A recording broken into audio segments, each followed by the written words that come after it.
तो दोस्तों स्वागत है कर फिर से आपके अपने YouTube channel him info centre पर। दोस्तों जैसा कि आप सबको पता है कि आपका पुलिस का एग्ज़ाम इस मंथ के लास्ट में या फिर जुलाई के फर्स्ट वीक में हो सकता है, तो लास्ट टाइम पर अपनी तैयारी जो है वो अच्छे से करें और हमारे वीडियोस भी देखते रहें। तो दोस्तों आज हमने आपकी डिमांड पर 80 क्वेश्चंस का फुल लेंथ मॉक टेस्ट तैयार किया है और इन 80 क्वेश्चंस में से 60 क्वेश्चंस आपको करने ही पड़ेंगे, तभी आपका कॉन्फिडेंस लेवल जो है वो बिल्डअप होगा, बूस्ट होगा। तो अगर आप हमारे चैनल पर फर्स्ट टाइम विजिट कर रहे हो तो चैनल को सब्सक्राइब कर लीजिए और बेल आइकन को भी प्रेस कर लीजिए, जिससे कि हमारे आने वाली वीडियोस की नोटिफिकेशन आप तक सबसे पहले पहुंच सके। तो चलिए शुरू करते हैं आज का ये वीडियो।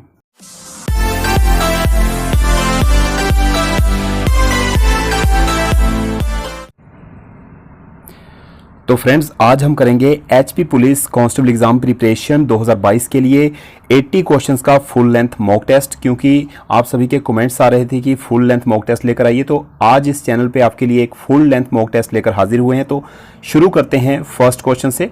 तो हिंदी सेक्शन में करेंगे सबसे पहले हम।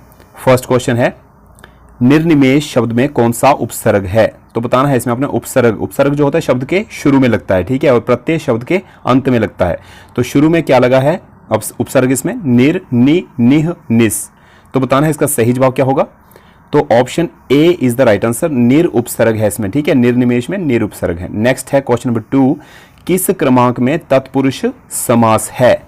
तो बताना है आपने कि किस शब्द में जो है वो तत्पुरुष समास है। यथाशक्ति, शिवार्पण, खगेश या पंचपाल।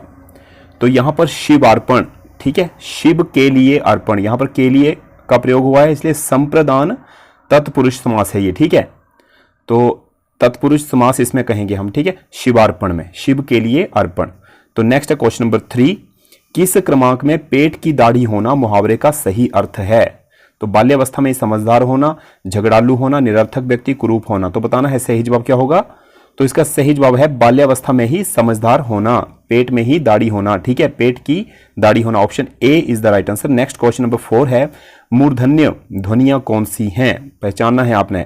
तो इनमें से बताइए किस में मूर्धन्य ध्वनियां हैं? तो ट, ठ, ड, ढ, ये क्या है? मूर्धन्य ध्वनियां, ठीक है। ये च, छ, ज, झ, तालु, त, थ, द, ध, दंत, प, फ, ब, भ, ओष्ठ। तो ये इस तरह से होती हैं, ठीक है। नेक्स्ट है क्वेश्चन नंबर 5, किस क्रमांक का शब्द जो है वो तद्भव है? ठीक है, तत्सम जो संस्कृत से सीधे हिंदी में प्रयोग हो जाते हैं उन्हें तत्सम कहते हैं। तो तद्भव शब्द आपको बताना है जो सीधे प्रयोग नहीं होते हैं, ठीक है। ओष्ठ, उल्लू, बानर, मृतिका।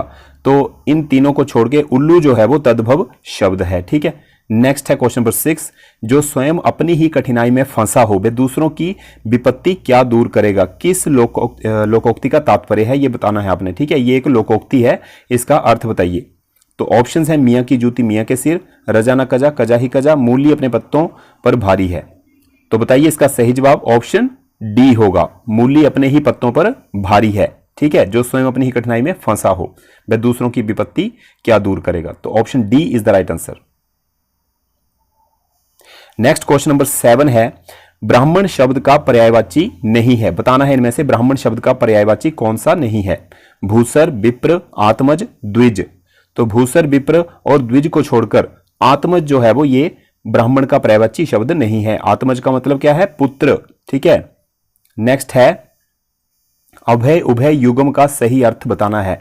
अभय का और उभय का, भयभीत मोटा, दोनों निर्भय, निर्भय दोनों, भयाकांत ऊंचा। तो इसमें सही जवाब है निर्भय दोनों। अभय मतलब निर्भय और उभय मतलब दोनों, ठीक है। नेक्स्ट है, पलंग पर मेहमान बैठे हैं, इस वाक्य में कौन सा कारक है? तो बताना है आपने करण, संप्रदान, अधिकरण कारक, संबंध। तो बताना है कौन सा होगा। ऑप्शन सी है इसका सही जवाब, अधिकरण कारक। तो अधिकरण कारक में क्या होता है? अंदर की बात की गई हो, ऊपर, नीचे, ठीक है, किसी चीज के ऊपर। जैसे मछली पानी में रहती है तो मछली कहां पे? पानी के अंदर रहती है, तो उसमें भी अधिकरण कारक ही होगा, ठीक है। तो इस तरह से इसमें क्या है? अधिकरण कारक, पलंग के ऊपर बैठे हैं मेहमान, ठीक है।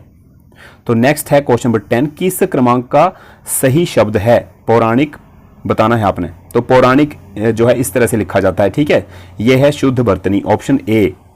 नेक्स्ट है क्वेश्चन नंबर 11, तो आपने बताना है कि इसमें संधि कौन सी प्रयोग हुई है? चंद्रोदय में, ठीक है। चंद्र प्लस उदय, चंद्रोदय। तो यण संधि, गुण संधि, वृद्धि, दीर्घ। तो गुण संधि, ठीक है, गुण संधि है इसमें, अ और उ के मेल से जो है वो ओ बना है, ठीक है, अ प्लस उ इज इक्वल टू ओ, तब बना है चंद्रोदय। नेक्स्ट है क्वेश्चन नंबर 12, कंजिका ने तूलिका से चित्र बनाया, इस वाक्य में कौन से दो कारक हैं, बताना है आपने। जो ये वाक्य है इसमें कौन से दो कारक हैं, करण कर्म, कर्ता करण, संबोधन संप्रदान या अपादान अधिकरण। तो इसमें है कर्ता और करण, कंजिका कर्ता और करण क्या है, तूलिका से चित्र जो बनाया। Option B is the right answer. Next question number 13 है, के ग ज फ ध्वनियां किसकी हैं, बताना है इनमें से किसकी हैं। तो ये हैं अरबी और फारसी की। Option B is the right answer होगा इसका। नेक्स्ट है क्वेश्चन नंबर 14, गणतंत्र का विलोम शब्द बताना है क्या है, लोकतंत्र, स्वतंत्र, निजतंत्र, राजतंत्र। तो ऑप्शन डी राजतंत्र जो है वो गणतंत्र का विलोम शब्द होगा, ठीक है। नेक्स्ट है, साधुवाचरण का संधि विच्छेद किस क्रम में है, साधुवाचरण का संधि विच्छेद कौन सा सही है, बताना है आपने, साधु प्लस आचरण, ऑप्शन सी। नेक्स्ट है, जहां मन, वाणी और इंद्रियां नहीं पहुंच सके उसे क्या कहते हैं, एक शब्द में बताना है आपने। तो यहां पर आपको 4 दिए गए हैं, तो अवार्ड मनसा गोचर, ठीक है, इसे बोलेंगे मन, वाणी और इंद्रियां जहां पर नहीं पहुंच सके उसे बोलते हैं अवार्ड मनसा गोचर, ठीक है। अतीन्द्रिय, इंद्रियों से परे, इंद्रियातीत, जहां पर इंद्रियों के द्वारा ना पहुंचा जा सके, और अज्ञेय, जिसे जाना ना जा सके, ठीक है। तो इस तरह से नेक्स्ट है, तो नेक्स्ट है इंग्लिश सेक्शन हमारा। इंग्लिश में हम सबसे पहले क्वेश्चन जो है वो select the option that is the indirect form of the given sentence. तो आपने जो ये डायरेक्ट दिया गया आपको, इनडायरेक्ट में आपको आपने इसको चेंज करना है, ठीक है। Sheena sad coma inverted coma I am very busy now, ठीक है, इन्वर्टेड कोमा क्लोज। तो इसके 4 ऑप्शन दिए गए हैं, बताना है सही कौन सा है। तो ऑप्शन सी होगा इसका सही जवाब, ठीक है। Sheena said that she was very busy then, now किस में चेंज हो गया, देन में। ये एक असर्टिव सेंटेंस है तो दैट का यूज इसमें हुआ, ठीक है। और सैड वैसे का वैसा ही रहेगा, क्यों रहेगा, क्योंकि लिसनर जो है वो अननोन है, ठीक है। तो लिसनर अननोन होने की वजह से सैड रिमेन अनचेंज, ठीक है। तो रिपोर्टेड वर्ब में है ये सैड, और इसमें जो असर्टिव सेंटेंस है कंजक्शन दैट इज यूज्ड होगी इसमें, नाउ चेंज टू देन, ठीक है। तो इस तरह से हमारा बन जाएगा ये sentence, Sheena said that she was very busy then. तो दोस्तों हर क्वेश्चन को जो है वो एक्सप्लेन नहीं करने वाला हूँ यहाँ पे। तो अगर आपको किसी क्वेश्चन में कोई डाउट होता है तो आप आगे चल के कमेंट में पूछ सकते हैं, तो मैं आपको डायरेक्ट आंसर ही बताऊंगा, ठीक है। तो नेक्स्ट है question number 18, select the most appropriate meaning of the idiom. तो मुहावरा आपको दिया गया है, उसका आपने मीनिंग बताना है। कीप वन एट वे, तो इसका आपने मीनिंग बताना है क्या होता है। To keep something dangerous at a safe distance in a very difficult situation with all one's power, या फिर यूज ऑल अवेलेबल मीन्स। तो इसका होगा option A, to keep something dangerous at a safe distance, किसी खतरनाक चीज को safe distance पे रखना, ठीक है, दूर रखना, ठीक है। इसका होता है कि आइडियोमेटिक एक्सप्रेशन है एक तरह से ये, which means to control something and prevent it from causing you problems, ठीक है, आपको कोई प्रॉब्लम ना हो उसे दूर करना, ठीक है। Select the most appropriate antonym of the given word, तो बताना है इसका एंटोनिम क्या होगा, हाउटी का। इंपॉर्टेंट, प्राउड, हम्बल, बोल्ड, तो क्या होगा इसका, इसका होगा हम्बल, ठीक है, हम्बल होगा इसका। हाउटी होता है एरोगेंटली, सुपीरियर, ठीक है, तो उसको बोलते हैं एंटोनियम, उल्टा हो गया इसका हम्बल। हम्बल क्या हो गया, मोडेस्ट, ठीक है। तो इस तरह से नेक्स्ट क्वेश्चन नंबर 20 है, select the word which means the same as the group of word given. तो आपने बताना है कि इनके जो इसमें लाइन दी गई है, एक सेंटेंस दिया गया है, इसके लिए एक वर्ड आपने बताना है कि क्या होगा। Building in which object of historical, scientific, artistics of or culture interest are stored and exhibited. तो बताना है एक्वेरियम बोलते हैं, पोडियम बोलते हैं, या फिर ऑडिटोरियम या म्यूजियम। तो इसका होगा ऑप्शन डी, म्यूजियम। जो ये सभी चीजें यूज हुई हैं, बिल्डिंग, एक बिल्डिंग है, उसमें ऑब्जेक्ट जो है वो हिस्टोरिकल, साइंटिफिक, आर्टिस्टिक और कल्चरल जो है वो इंटरेस्ट के, ठीक है, स्टोर्ड हुए हैं, तो एग्जीबिशन के लिए, तो म्यूजियम बोलते हैं उसको, ठीक है। नेक्स्ट है, select the most appropriate synonym of the given word. तो सिनोनिम बताना है, पहले ऊपर हमने एंटोनिम किया, अब सिनोनिम किसका, पंजेंट। तो इसके लिए जेंटल, सेफ, स्ट्रॉन्ग, हैवी। तो पंजेंट क्या होता है, स्मेलिंग और टेस्टिंग वेरी स्ट्रॉन्ग, ठीक है। तो बहुत ही स्ट्रॉन्ग और शार्प जो टेस्ट होता है उसे बोलते हैं पंजेंट, ठीक है। तो इसका सिनोनिम हुआ शार्प, स्ट्रॉन्ग, टेंगी, ठीक है। तो स्ट्रॉन्ग यहां पे दिया हुआ है, ठीक है। और एंटोनिम की बात करें तो इसका हो जाएगा माइल्ड, स्मूथ, ठीक है, ब्लैंड ये इसके एंटोनिम हो जाएंगे। तो नेक्स्ट है question number 22, identify the segment in the given sentence which contains the grammatical error. तो ग्रामेटिकल एरर इस सेंटेंस में कहां पे है आपने बताना है। माई 23 years old friend does not want to work, तो does not want to work my 23 years, no error। तो बताना है कौन सा होगा इसका ऑप्शन सही। तो इसमें option C is the right answer, my 23 years, ठीक है, सॉरी यहाँ पे ओल्ड भी होना था आगे, माई 23 years, तो ईयर्स नहीं होगा, यहाँ पे होगा माई 23 ईयर होगा सिंगल, ठीक है, ईयर्स नहीं बोलना यहाँ पे हमने लगाना है माई 23 ईयर ओल्ड, ठीक है, रिप्लेस ईयर्स विद ईयर, क्योंकि इसको अगर ग्रामेटिकली करेक्ट करना है तो हमको ईयर्स से एस रिमूव करना पड़ेगा। पर्सन की एज जो है, ठीक है, यूज एज अ एडजेक्टिव, ठीक है, बी से ईयर ओल्ड, जब किसी पर्सन की age is being used as an adjective के तौर पे यूज हुई है, देन बी से year old, not years old, ठीक है। तो यहां पर क्या होगा, माई 23 ईयर ओल्ड, एस को रिमूव कर देंगे, option C is the right answer. Next है क्वेश्चन नंबर 23, आगे है given below are 4 jumbled sentence, ठीक है, आपको जो है वो जम्बल्ड सेंटेंस दिए गए हैं, select the option that gives there correct order. तो करेक्ट ऑर्डर में आपने इनको चारों को लगाना है, ठीक है। तो बताना है DABC, ACBD, CABD या BDCA। तो बताना है कौन सा होगा इसका सही जवाब। तो इसका होगा ऑप्शन बी, ACBD, ठीक है, सॉरी ACDB, ठीक है, ACDB होगा इसका सही जवाब, प्रॉपर अरेंजमेंट। तो पहले ए आएगा, a boy and a girl were playing together, ठीक है, फिर सी आएगा, the boy had a collection of beautiful marbles, ठीक है, पहले ए आ गया, सी आ गया, फिर डी आएगा, the boy offer to give the girl all his marbles in exchange for all her candies, ठीक है, लास्ट में आएगा the girl had some candies with her, ठीक है, इस तरह से ACDB। नेक्स्ट है select the option that is the passive form of the given sentence. तो यहां पर पैसिव एक्टिव में आपको दिया गया है, पैसिव में चेंज करना है इसको, ठीक है। Rohit Sharma scored 55 runs in the test match, तो इसको आपने पैसिव फॉर्म में चेंज करना है। तो ऑप्शन आपको दिए गए हैं, बताना है सही जवाब कौन सा ऑप्शन होगा। तो बताइए इसका सही जवाब क्या होगा। तो इसका होगा option B, 55 runs were scored by Rohit Sharma in the test match, ठीक है। तो option B is the right answer, ठीक है। द सेंटेंस जो है वो said to be in active, ठीक है, when subject is active। तो एक्टिव तब कहा जाता है वो सेंटेंस जब सब्जेक्ट एक्टिव है। तो सब्जेक्ट यहाँ पे एक्टिव है, तो उसने स्कोर किया है 55 रन्स, ठीक है, तो वो क्या है, एक्टिव गिना जा रहा है यहाँ पे। तो पैसिव फॉर्म में सब्जेक्ट इनएक्टिव हो जाता है, ठीक है, वो एक्टिव नहीं रहता वहाँ पे। तो it does nothing what allows something to be done, ठीक है, वो कुछ नहीं करता पर वो अलाउ करता है कुछ करने के लिए। तो ऑब्जेक्ट इनटू सब्जेक्ट हो जाएगा वहाँ पे। तो ऑब्जेक्ट इनटू सब्जेक्ट कर दिया हमने। तो यहाँ पर 55 रन्स को हमने सब्जेक्ट के तौर पे ले लिया यहाँ पे। तो इस तरह से चेंज करना है इसको। नेक्स्ट है question number 25, select the most appropriate option to fill the blank in the sentence given, ठीक है। तो don't be afraid of the storm or the dash in your life, ठीक है। तो चैलेंजेस ही होगा यहाँ पे, ऑप्शन ए होगा इसका सही जवाब। अब जल्दी जल्दी से मैं आपको आंसर बताता चलूंगा, ठीक है।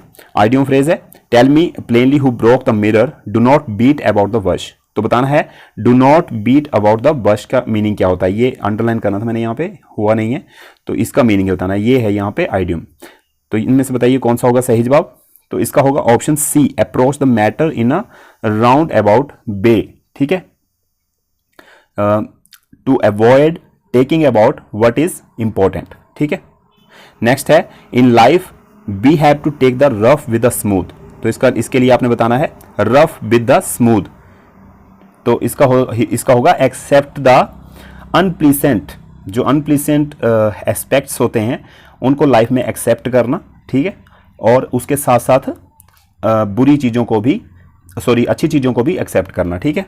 तो बुरे के साथ साथ अच्छा भी, अच्छे के साथ साथ बुरा भी। तो rough and with the smooth. तो इसके लिए कौन सा हो जाएगा, option C, accept unpleasant as well as pleasant things, ठीक है। नेक्स्ट है 28, अब वन वर्ड सब्स्टिट्यूशन में ए फील्ड और part of garden where fruit tree grows. तो जहां पर फ्रूट ट्री ग्रो करते हैं गार्डन में, उसे क्या बोलते हैं, पार्क, नर्सरी, यार्ड, ऑर्चर्ड। तो उसको बोलते हैं ऑर्चर्ड, ठीक है। Option D is the right answer. तो नेक्स्ट है question number 29, one who is neither intelligent और नॉर डल, ठीक है। तो उसको क्या बोलेंगे, ऑप्शन सी, मीडियोर, ठीक है। Option C is the right answer. Next है find out the word the spelling of which is wrong, तो जिसके स्पेलिंग गलत हैं वो आपने बताना है यहाँ पे, ठीक है। तो बताइए, इम्यूनिटी ठीक है, इमेकुलेट भी ठीक है, इमिनेंट भी ठीक है, तो इमिटेट के गलत है यहाँ पे, आई डबल एम नहीं होगा, यहाँ पे होगा IMITATE, ठीक है। नेक्स्ट है find the correctly spelled word, तो करेक्टली स्पेलिंग जिसके हैं वो आपने बताना है। ऊपर हमने मिस स्पेल्ड वर्ड बताया, अब करेक्टली स्पेल्ड वर्ड बताना है। तो लास्ट ऑप्शन डी है इसका सही जवाब। जिराफ के स्पेलिंग होते हैं GIRAFFE, ठीक है। नेक्स्ट है 32, find out whether there is any grammatical error, तो ग्रामेटिकल एरर यहाँ पे सेंटेंस में जो होगी आपने बतानी है। I was standing at the bus stop waiting for him since 8 o'clock, तो यहाँ पर आई वॉज स्टैंडिंग से पता चलता है कि ये एक तो पास्ट टेंस में जाएगा सेंटेंस ये, ठीक है। तो यहाँ सिंस का प्रयोग हुआ है, तो सिंस कहाँ पे लगती है पास्ट में, पास्ट परफेक्ट कंटिन्यूस में, ठीक है। तो इतने बजे से वो कर रहा है काम, सुबह से कर रहा है, शाम से कर रहा है, डेफिनेट टाइम है, इनडेफिनेट टाइम है, तो यहाँ पे डेफिनेट टाइम है, 8 o'clock दिया गया है, तो ये डेफिनेट टाइम है, निश्चित समय है, ठीक है। तो इसके लिए हम यहाँ पे क्या लगाएंगे, आई हैड बीन लगाएंगे यहाँ पे, ठीक है। हैड बीन लगता है परफेक्ट कंटिन्यूस में, तो I had been standing at the bus stop waiting for him since 8 o'clock। अगर डेफिनेट टाइम है तो सिंस, और अगर इनडेफिनेट टाइम है तो फॉर लगता है, ठीक है। तो यहां पर क्या होगा, आई वॉज स्टैंडिंग वाला ये गलत है, इसमें आई वाज की जगह हैड बीन, ठीक है। तो option A is the right answer, इसमें गलती है।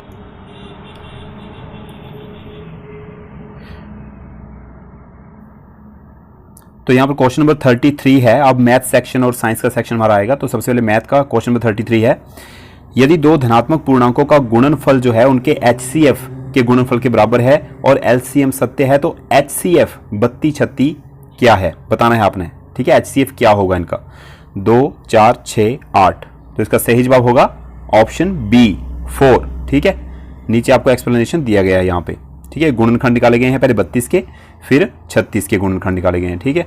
फिर उनका LCM 32 और 36 का कितना आया, 288, और HCF कितना आया 32 36 का, 32 36 जो LCM जो HCF है उसको LCM से डिवाइड कर देंगे, ठीक है। तो यहाँ पर आएगा 4, करेक्ट आंसर। नेक्स्ट है question number 34, if P and Q are positive integral such that P is equal to AB2 and Q is equal to A to B where A B are prime numbers then the LCM PQ is, तो बताना है आपने कि PQ का LCM क्या होगा। तो option आपको दिए गए हैं, बताइए सही जवाब क्या होगा। तो इसका होगा ऑप्शन बी A2 B2, ठीक है। ये होगा इसका LCM PQ का। तो कैसे होगा यहाँ पे नीचे आपको एक्सप्लेन किया गया है यहाँ पे, ठीक है, आपने यहाँ पे पढ़ लेना है। नेक्स्ट है question number 35, the LCM of 60 84 and 108 is, तो क्या होगा इनका लघुत्तम समावर्त्य 60 84 और 108 का। तो इसका होगा ऑप्शन ए 3780 होगा इसका, ठीक है। तीनों का जो LCM आएगा वो 3780। यहाँ गुणनखंड आपको निकाल के बताए गए हैं सारे, गुणनखंड 60 का, 84 का, 108 के जो गुणनखंड आए, तो LCM इनका आ गया, कितना आ गया LCM 3780, ठीक है। तो नेक्स्ट है the solution of the equations, जो इक्वेशन आपको दी गई है x minus y is equal to 2 and x plus y is equal to 4 is, तो समीकरण जो आपको दिया गया इसका हल क्या होगा, 3 and 1, 4 and 3, 5 and 1, -1 and -3, तो इसका होगा 3 and 1, ठीक है। x 3 आएगा और y कितना आएगा 1 आएगा, ठीक है। आपको नीचे यहाँ पे बताया गया है, ठीक है। ये आपने पूरा पढ़ लेना है, इसको नोट कर लेना है, अगर नहीं पता चलता है तो आप कमेंट में पूछ सकते हैं। नेक्स्ट है क्वेश्चन नंबर 37, ठीक है। तो 37 में क्या है, if angle between two radius of a circle is 130 degree, the angle between the tangents at the end of the radius is, तो वृत्त की दो त्रिज्याओं के बीच का कोण जो है वो 130 डिग्री है, तो त्रिज्याओं के सिरों पर स्पर्श रेखाओं के बीच का कोण आपने बताना है। 90 डिग्री होगा, 50 डिग्री, 70 डिग्री, 40 डिग्री, तो कितना होगा, ऑप्शन बी होगा इसका 50 डिग्री होगा, ठीक है। दो सिरों पर जो त्रिज्या के सिरों पर जो स्पर्श रेखाएं होंगी उनके बीच का कोण जो बनेगा वो 50 डिग्री का बनेगा, ठीक है। तो इस तरह से आपको बताया गया है यहाँ पे। हम जानते हैं कि एक वृत्त की दो त्रिज्याओं के बीच के कोण और त्रिज्या के सिरों पर स्पर्श रेखाओं के बीच के कोण का योग कितना होता है, 180 डिग्री होता है। तो आते त्रिज्याओं के सिरों पर स्पर्श रेखाओं के बीच का कोण 180 में से हम 130 को माइनस कर देंगे, सीधा आंसर है इसका, सॉरी। नेक्स्ट है क्वेश्चन नंबर 38, एक थैले में 3 लाल गेंदें और 5 हरी गेंदें हैं, यदि हम थैले में से एक गेंद निकालते हैं तो केवल लाल गेंद आने की प्रायिकता क्या है, तो केवल लाल गेंद ही आए, ठीक है। 3 8 3/8 8/3, तो इसका होगा क्या होगा, ऑप्शन सी 3/8 होगा इसका सही जवाब, ठीक है। नीचे आपको करके पूरा बताया गया है, ठीक है। नेक्स्ट है question number 39, if a is equal to 10 and d is equal to 10 then first 4 term will be, तो पहली 4 पद क्या होंगे, ऑप्शन आपको दिए गए हैं, बताइए क्या होगा इसका सही जवाब। तो 10, 20, 30, 40, ठीक है, आसान है ये, यहाँ आपको बताए भी गए हैं करके किस तरह से आपने करने हैं, ठीक है। नेक्स्ट है चक्रवृद्धि ब्याज की 8% वार्षिक दर से 3 वर्ष बाद 8,116 रुपए का कर्ज 3 बराबर वार्षिक किस्तों में चुकाना है, ठीक है। प्रत्येक किस्त का मान बताना है, क्या होगा, 2200 रुपए, 2500 रुपए, 1100 रुपए, 2300 रुपए। तो क्या होगा इसका होगा ऑप्शन बी 2500 रुपए होगा, ठीक है। प्रत्येक किस्त कितनी होगी, 2500 रुपए की, यहां पर आपको करके भी बताया गया है, ठीक है। नेक्स्ट है क्वेश्चन नंबर 41, अब साइंस सेक्शन से करेंगे। लक्ष्य निर्धारण हेतु रडार तंत्र किस में पाया जाता है, radar system for target setting is found in, किस में पाया जाता है, तो चमगादड़ में पाया जाता है, ऑप्शन बी होगा इसका सही जवाब, ठीक है। नेक्स्ट है निम्नलिखित में से किसके इस्तेमाल के फलस्वरूप वातावरण की ओजोन परत का क्षरण होता है, ठीक है, डिप्लीट होती है जिससे ओजोन परत, तो वो है कौन सी गैस है, किसके इस्तेमाल से, क्लोरोफ्लोरोकार्बन के इस्तेमाल से, option C is the right answer. Next है किसी लिफ्ट में बैठे हुए व्यक्ति को अपना भार जो है वो कब अधिक महसूस होता है, कब होगा अधिक महसूस, ऑप्शन आपको दिए गए हैं यहाँ पे, बताना है आपने। तो इसका होगा ऑप्शन बी, जब लिफ्ट बहुत ज्यादा स्पीड से ऊपर आ रही हो, ऊपर को आ रही होगी जब लिफ्ट, तब भार ज्यादा महसूस होगा, ठीक है। नेक्स्ट है नींबू खट्टा किस कारण से होता है, तो ये तो सबको पता है, सिट्रिक एसिड के कारण खट्टा होता है, ठीक है, ऑप्शन बी होगा इसका। नेक्स्ट है तितली की आंखें रात को क्यों चमकती हैं, why do butterfly eyes glow at night, तो विशेष लेंस के कारण जीन प्रभाव टेपिटम लूसिडम, ठीक है, इसके कारण चमकती हैं, टेपिटम लूसिडम के कारण चमकती हैं, ऑप्शन सी होगा। नेक्स्ट है वाहनों से निकलने वाली प्रदूषित गैस कौन सी होती है, मुख्यतः बताना है आपने, what is the main polluting gas emitted from vehicles, तो ये होती है कौन सी, कार्बन मोनोऑक्साइड, ठीक है, option B is the right answer. Next है मनुष्य की खोपड़ी में कितनी हड्डियां या अस्थियां होती हैं, 9, 13, 32, 8, तो होती हैं 8, ठीक है, 8 bones in human school. Next है चंद्रमा के धरातल पर 2 व्यक्ति एक दूसरे की बात नहीं सुन सकते, क्यों नहीं सुन सकते, ऑप्शन में बताना है क्या होगा, क्योंकि चंद्रमा पर क्या है, वायुमंडल नहीं है, ठीक है, याद रखना इस चीज को। तो नेक्स्ट है क्वेश्चन नंबर 49, अब हम रीजनिंग एप्टीट्यूड के क्वेश्चन करेंगे। यदि प्लस का अर्थ गुणा, गुणा का अर्थ प्लस और प्लस का भाग का अर्थ प्लस हो तो 12 गुणा 3 प्लस 6 भाग 4 का मान क्या होगा, 34, 64, 28 या 30, तो इनमें से क्या होगा सही जवाब, तो इसका होगा ऑप्शन ए 34 होगा मान, ठीक है। जो ये चिन्ह है ना, इनको इसके स्थान पे हम रख देंगे, वो आपने नीचे आपको दिया गया है कि कैसे ये चिन्ह रखे गए हैं, ठीक है, तो आपने यहाँ से देख लेना है। नेक्स्ट है 50, यदि 5 into 4 is equal to 15, 7 into 8 is equal to 49, 6 into 5 is equal to 24, तो 8 इंटू 4 का मान क्या होगा, 24, 26, 28, 30, तो बताइए क्या होगा, तो इसका होगा 24, ऑप्शन ए होगा इसका सही जवाब, ठीक है, नीचे आपको दिया गया है, ठीक है, मान किस तरह से निकाले गए हैं, यहाँ पे जो भी ट्रिक लगाई है आपको यहाँ पे बताई गई है। नेक्स्ट है क्वेश्चन नंबर 51, यदि किसी सांकेतिक भाषा में टीच को VGCEJ लिखा जाता है तो स्टडी को उसी भाषा में कैसे लिखा जाएगा, तो इनमें से बताइए क्या होगा। इसमें क्या किया गया है, हर एक लेटर को एक स्टेप आके लेके गए हैं, ठीक है, एक स्टेप छोड़ के, जैसे TUVEFG, ठीक है, एक छोड़ दिया बीच में से, अगला स्टेप लिया गया है, तो उसी तरह से STU TUV, ठीक है, UVW, D से आगे EF आ गया और Y से आगे ZA, तो इस तरह से option D is the right answer. Next है यदि SKI RPS TRI का अर्थ nice Sunday morning, STI RPS का अर्थ एवरी ट्यूसडे मॉर्निंग और SKI PTR QLM का अर्थ जो है वो नाइस मार्केट प्लेस हो, तो संडे के लिए किसका प्रयोग किया गया है, बताना है आप, QLM, SKI RPS या TRI, तो इसमें प्रयोग किया गया है TRI का संडे के लिए, ठीक है। इस तरह के क्वेश्चन एग्जाम में जरूर आते हैं, तो यहाँ पर आपको नीचे बताया गया है पूरा करके, SKI RPS TRI, यहाँ पर जो है वो नाइस संडे मॉर्निंग के लिए इनमें से क्या आएगा, नीचे भी मॉर्निंग के लिए क्या यहाँ पे मॉर्निंग आया है, यहाँ भी मॉर्निंग आया है, यहाँ भी जो है वो RPS आया है, यहाँ भी RPS, तो RPS किसके लिए प्रयोग हुआ है, मॉर्निंग के लिए, ठीक है। तो अगला लास्ट जो है वो SKI PTR QLM nice market place, ठीक है, तो SKI किसके लिए प्रयोग हो गया, यहाँ पे कुछ भी हो गया, नाइस मार्केट प्लेस, मतलब जो संडे के लिए प्रयोग नहीं हुआ है, नाइस और मॉर्निंग हमने निकाल ली है, SKI नाइस के लिए और जो आरपीएस है वो मॉर्निंग के लिए, तो बचा क्या टीआरआई, तो टीआरआई संडे के लिए प्रयोग हुआ। ठीक है, नेक्स्ट क्वेश्चन है, नीचे दिए गए प्रश्न में शब्दों को शब्दकोश के अनुसार सजाइए तथा सही कूट का चयन करना है आपने। ठीक है, शब्दकोश डिक्शनरी के अनुसार आपने इनको सजाना है, शब्दों को जो पहले आएगा उसको पहले, जो बाद में। ठीक है, ऑप्शन आपको दिए गए हैं, बताइए कैसे आएंगे। सेल, सिलेक्शन, सेल्फिश, सेल्डम या सेंडर, तो इसका होगा ऑप्शन डी। ठीक है, 1 4 2 3 5 ये होगा इसका सीक्वेंस। ठीक है, तो 1 पहले सेल आएगा, फिर आएगा सेल्डम, फिर आएगा सिलेक्शन, ठीक है, फिर आएगा सेल्फिश, लास्ट में आएगा सेंडर। तो नेक्स्ट है क्वेश्चन नंबर 54। नीचे दिए गए प्रत्येक प्रश्न में बड़े अक्षरों में एक शब्द दिया गया है। जो आपको ये बड़े अक्षरों में शब्द दिया गया है रिमेंबरिंग, इससे एक ही शब्द बनेगा। ठीक है, ये 4 शब्द आपको दिए गए हैं, इनमें से कौन सा शब्द जो है वो इससे बनेगा, बाकी तीनों नहीं बनेंगे। तो ग्रीन जो है वो ऑप्शन बी यही बनेगा इससे, बाकी नहीं बनेंगे। ठीक है, नेक्स्ट है, अब इसका नीचे ग्राफ भी दिया हुआ करके बताया गया है इस क्वेश्चन का। RAGS अनुपात में है Q/DO के। ठीक है, तो DREG किसके अनुपात में आएगा, तो बताना है आपने, ऑप्शन आपको दिए गए हैं।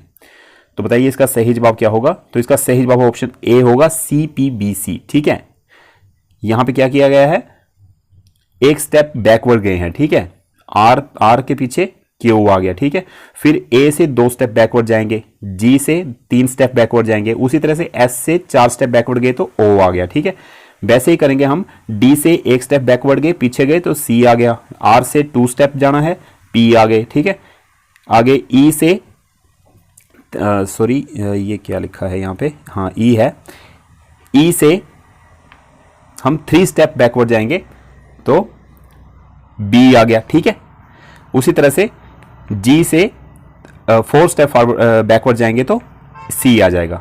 इस तरह से हमारा ये नीचे ग्राफ भी दिया हुआ है। ठीक है, आपने देख लेना है। नेक्स्ट है, एक पंक्ति में राम बाएं से 5वें स्थान पर और श्याम दाएं से 6वें स्थान पर है। जब ये दोनों आपस में अपना स्थान बदल लेते हैं तो राम बाएं से 13वें स्थान पर आ जाता है। आप बताएं कि श्याम दाएं से किस स्थान पर है, 13वां, 14वां, 15वां, 16वां, तो किस स्थान पर है, तो 14वें स्थान पर है श्याम दाहिने से। ठीक है, इसका होगा 14, option B is the right answer. नीचे आपको सोल्यूशन इसका किया गया है। ठीक है, आसान है ये, ज़्यादा टफ नहीं है। नेक्स्ट है, 6 सहेलियां एक वृत्ताकार पथ पर बैठकर केंद्र की ओर मुंह करके बातें कर रही हैं। सुशीला, सुधा और पुष्पा के मध्य नहीं बैठी है। तो आपने एक गोला बनाना है, सर्कल बनाना है, उसके जैसे जैसे इनकी स्थिति दी गई है वैसे वैसे इनको बिठा देना है। ठीक है, उस गोले पे नीचे आपको बताया गया है। तो यहाँ पे पूछा है पुष्पा के ठीक सामने कौन बैठा है, तो जहाँ पे सर्कल में पुष्पा बैठी है उसके ठीक सामने बताना है कौन बैठा है, तो सुशीला बैठी है। ठीक है, ऑप्शन डी होगा इसका सही जवाब। नीचे सर्कल आपको करके बताया गया है, तो पुष्पा के सामने यहाँ पे सामने दिख रहा है सुशीला बैठी हुई है। ठीक है, नेक्स्ट है, 3 नल जो है वो टैंक को क्रमशः 10, 15, 18 मिनट में भर सकते हैं। खाली टैंक को भरने के लिए तीनों नल खोल दिए जाते हैं। 3 मिनट पश्चात जो है वो तीसरा नल बंद कर दिया जाता है। तो टैंक भरने में समय कितना लगेगा, 10 मिनट, 5 मिनट, 4 मिनट या 6 मिनट, तो 5 मिनट समय लगेगा। ठीक है, option B is the right answer. Next है, एक परीक्षा में उत्तीर्ण होने के लिए 45% अंक प्राप्त करने पड़ते हैं। राम ने 30% अंक प्राप्त किए तथा वह 60% अंकों से अनुत्तीर्ण घोषित कर दिया गया। कुल पूर्णांक कितना था, 300, 400, 315 या 415, तो कितना था कुल पूर्णांक, तो इसमें 400 था कुल पूर्णांक। Option B is the right answer. ठीक है, किस तरह से था नीचे आपको करके बताया गया है यहाँ पे। ठीक है, नेक्स्ट है, आप वीडियो को पॉज करके सॉल्यूशन चेक कर लीजिए, देख लीजिए, पढ़ लीजिए, आपको अच्छे से समझ में आ जाएगा। बिल्कुल सिंपल लैंग्वेज में यहाँ पे सॉल्यूशन करके दिखाया हुआ है। नेक्स्ट है क्वेश्चन नंबर 60। यदि 120 रुपये प्रति कुर्सी की दर से 20 कुर्सियां, रुपये 130 की दर से 15 तथा 150 की दर से 25 कुर्सियां खरीदी गई तो प्रति कुर्सी का औसत मूल्य एवरेज रेट जो है वो क्या होगा, तो 135 रुपये, 145, 155, 165 रुपये, तो कितना होगा, ऑप्शन ए 135 रुपये। ठीक है, उस टाइम आपको ज़्यादा सोचने का टाइम नहीं होता एग्जाम में, आपको एक तरह से तुक्का ही लगाना होता है इनमें। ठीक है, और अगर थोड़ा बहुत माइंड सेट आपका होगा भी थोड़ा बहुत तो चल जाएगा पता आपको। अदरवाइज आपने जो क्वेश्चन आपको सबसे पहले आते हैं वो अटेम्प्ट करने हैं पहले। ठीक है, जो नहीं आते हैं वो सबसे बाद में करने हैं। ठीक है, सोचने वाले क्वेश्चन। नेक्स्ट है, किसी विद्यालय की एक कक्षा के 2 छात्रों ने गणित में 0 अंक प्राप्त किए तथा शेष 18 ने 80% अंक प्राप्त किए। पूरी कक्षा का औसत अंक बताना है, क्या होगा, एवरेज वाले क्वेश्चन है ये। ठीक है, 75, 70, 80 या 72, तो कितना होगा एवरेज अंक पूरी कक्षा का, 72। ठीक है, 72%। नीचे सॉल्यूशन यहाँ पे दिया गया है। नेक्स्ट है, एक रेडियो को 2750 में बेचने से एक व्यक्ति को 10% का लाभ होता है, वह इसे कितने रुपए में बेचे कि 15% का लाभ हो। 2875, 2800, 2750 या 2775। तो कितने में बेचेगा? 2875 में बेचेगा तो उसे 15% का लाभ होगा। तो इसके लिए हमें क्या करना पड़ेगा? क्रय मूल्य, यानी कि उसने खरीदा कितने में था वो निकालना पड़ेगा। तो यहाँ पे क्रय मूल्य आपको x मान के चले हैं यहाँ पे, तो यहाँ पे 2500 क्रय मूल्य निकला है लास्ट में, ठीक है। आगे सॉल्यूशन हुआ नहीं है यहाँ पे। तो 2500 जब क्रय मूल्य आपका आ जाएगा तो 2500 का आपने क्या करना है? 15% करना है। कितना आता है? ठीक है, 15/100 कर देना है यहाँ पे। तो 25 को 15 से गुणा किया तो कितना आ गया? 375। अब 2500 को हम 375 में प्लस कर देंगे तो कितना आ जाएगा? 2875। ठीक है, तो ये हमारा आंसर आ गया सही। ठीक है, option A is the right answer. Next है, यदि एक आयत का विकर्ण जो है वो 13 सेंटीमीटर तथा इसका परिमाप 34 सेंटीमीटर हो तो आयत का क्षेत्रफल आपने निकालना है। अब क्षेत्रफल के ऊपर भी आपको एक क्वेश्चन जरूर आएगा एग्जाम में, ठीक है। तो इसका सही जवाब होगा ऑप्शन बी, 60 वर्ग सेंटीमीटर। तो यहाँ पे आयत की लंबाई को x बाई मान के चले हैं, तो नीचे आपने अच्छे से पढ़ लेना, इसको देख लेना है पॉज करके। नेक्स्ट है 64, 120 मीटर लंबी रेलगाड़ी 90 किलोमीटर प्रति घंटा की चाल से चल रही है, तब 220 मीटर लंबे प्लेटफॉर्म को पार करने में कितना समय लेगी? तो सेकंड में दिया गया है समय, 5 सेकंड, 7 सेकंड, 10 सेकंड, 14 सेकंड। तो कितना होगा इसका सही जवाब? तो ऑप्शन डी होगा, 14 सेकंड का समय लेगी, ठीक है, प्लेटफॉर्म को पार करने में। नेक्स्ट, क्योंकि इसमें सोल्यूशन आपको नीचे दिया गया है। एक चीज़ आपको बता दूं, कई बच्चे पूछते हैं कि 5/18 क्यों लगाया जाता है। तो 5/18 इसलिए लगाया जाता है क्योंकि ये किलोमीटर प्रति घंटा में, इसको मीटर प्रति सेकंड में निकालने के लिए, सॉरी यहाँ किलोमीटर नहीं होगा, यहाँ पे मीटर प्रति सेकंड में निकालने के लिए जो है वो रेलगाड़ी की चाल 90 किलोमीटर प्रति घंटा को 5/18 से हमें गुणा करना पड़ता है, तभी हमें वो मीटर प्रति सेकंड में निकलेगी, तभी हमारा आंसर सेकंड में आएगा, ठीक है। इस तरह से तब हमें निकालनी पड़ती है क्योंकि प्लेटफॉर्म की जो लेंथ है वो मीटर में है, ठीक है। तो हमें किलोमीटर घंटा को मीटर प्रति सेकंड में निकालना पड़ेगा, इसलिए 5/18 ये रूल है, ठीक है। तो नेक्स्ट है, अब हम जनरल नॉलेज के क्वेश्चन करेंगे। अभी हमारा लास्ट सेक्शन है, क्वेश्चन नंबर 65 से स्टार्ट करते हैं।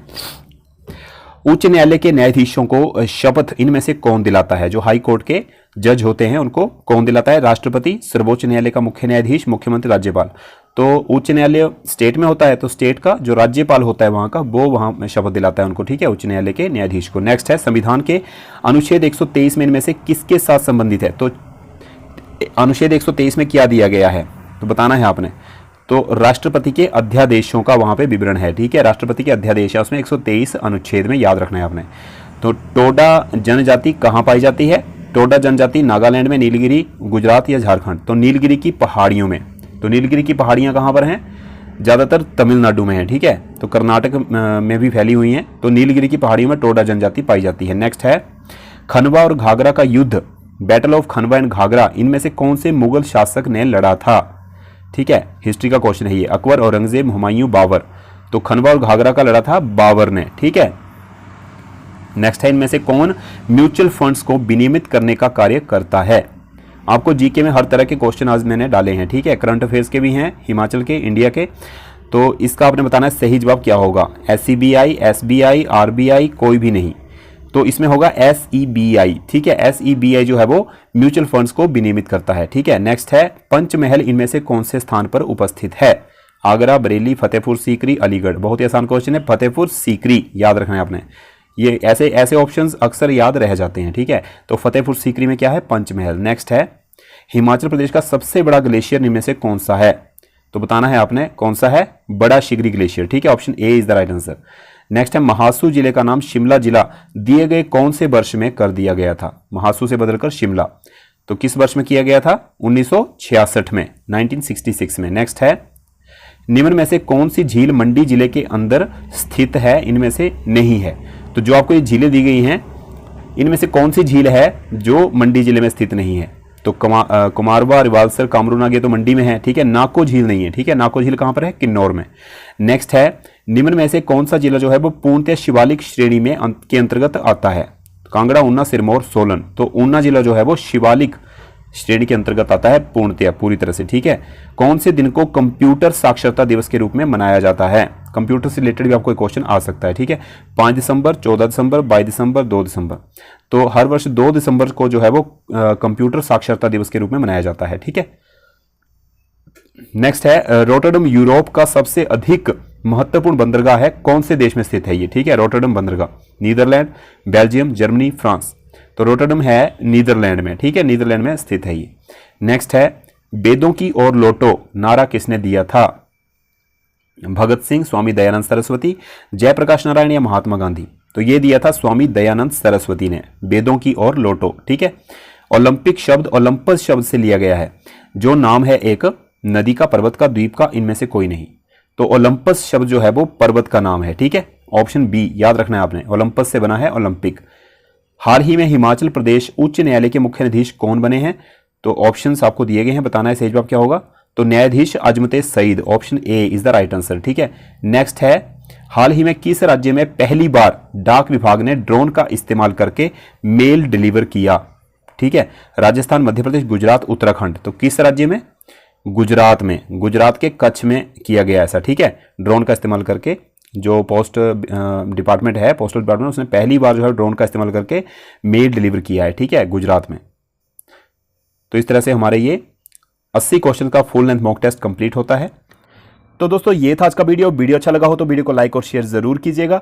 और फ्रेंड्स, अगर किसी क्वेश्चन में कोई मिस्टेक हो या फिर आपको लगे कि कोई क्वेश्चन गलत है तो कमेंट करके ज़रूर बताएं, क्योंकि इतना लेंथी टेस्ट बनाते समय कई बार मिस्टेक्स हो जाती हैं। तो मिलते हैं नेक्स्ट वीडियो में एक न्यू टॉपिक के साथ, तब तक के लिए ख्याल रखिए अपना। जय हिंद, जय भारत।